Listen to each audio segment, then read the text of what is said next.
തിരൂരങ്ങാടി തയ്യാല താനൂർ റോഡിലെ വാഹനങ്ങളുടെ അമിതവേഗത വിഷയം അധികൃതരുടെ ശ്രദ്ധയിൽപ്പെടുത്തി ചെറുമുക്ക് നാട്ടുകാരി കൂട്ടായ്മ. അപകടങ്ങൾ തുടർക്കഥയാവുന്ന പാതയിൽ കഴിഞ്ഞ ദിവസം 19കാരന്റെ ജീവനും പൊലിഞ്ഞിരുന്നു. ദിനംപ്രതി ചെറുതും വലുതുമായ നിരവധി വാഹനങ്ങളാണ് വെന്നിയൂരിൽ നിന്നും തയ്യാല താനൂർ റോഡിലൂടെ കടന്നു പോകുന്നത്. റോഡിൽ സീബ്ര ലൈൻ, റെബൽ സ്റ്റിപ്പ്, സൂചനാ ബോർഡ് തുടങ്ങിയ ട്രാഫിക് നിയമങ്ങൾ ഇല്ലാത്തതിനാൽ വാഹനങ്ങൾ അമിതവേഗതയിലാണ് സഞ്ചരിക്കുന്നത്. അപകടങ്ങൾ തുടർക്കഥയാവുന്ന പാതയിൽ ഒടുവിൽ കഴിഞ്ഞ ദിവസം ഒരു വിദ്യാർത്ഥിയുടെ ജീവനും പൊലിഞ്ഞിരുന്നു. ഈ പശ്ചാത്തലത്തിൽ കൂടിയാണ് ചെറുമുക്ക് നാട്ടുകാര്യം കൂട്ടായ്മ വിഷയം അധികൃതരുടെ ശ്രദ്ധയിൽ എത്തിച്ചത്.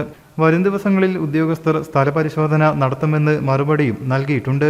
കൂട്ടായ്മ ഭാരവാഹികളായ VP ഖാദർ ഹാജി, കമാൽ ചെറുമുക്ക്, മുസ്തഫ ചെറുമുക്ക്, പനക്കൽ ബഷീർ, പ്രദേശവാസി മുസ്തഫ തുടങ്ങിയവർ സംബന്ധിച്ചു. താനൂർ തെയ്യാല വെന്നിയൂർ റോഡിൽ സൂചനാ ബോർഡുകൾ ഇല്ലാത്തത് കൊണ്ട് നിരന്തരം നടക്കുന്ന അപകടങ്ങളെ പറ്റിയിട്ട് ഒരു മുന്നറിയിപ്പും പുറത്തുനിന്ന് വരുന്ന ഡ്രൈവർമാർക്ക് ഇല്ലാത്തത് കൊണ്ട് പല അപകടങ്ങളും ഇവിടെ സംഭവിച്ചുകൊണ്ടിരിക്കുക. വെള്ളക്കെട്ട് ഒഴിവാകാനും പിന്നെ കരിങ്കല്ലെത്താനി എന്ന് പറഞ്ഞ സ്റ്റോപ്പാണത്.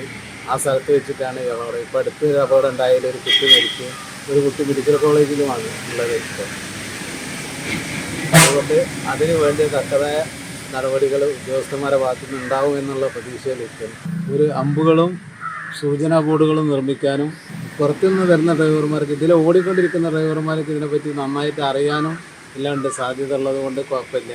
പുറത്തുനിന്ന് വരുന്ന ഡ്രൈവർമാർക്ക് ഒരു കാരണവശാലും ഇത് മനസ്സിലാകുകയും വെള്ളക്കെട്ട് പറ്റി അറിയാത്തത് കൊണ്ടും വണ്ടി നിയന്ത്രണം വിടുകയും പല അപകടങ്ങൾ സംഭവിക്കുകയും ചെയ്യുന്നതാണ്.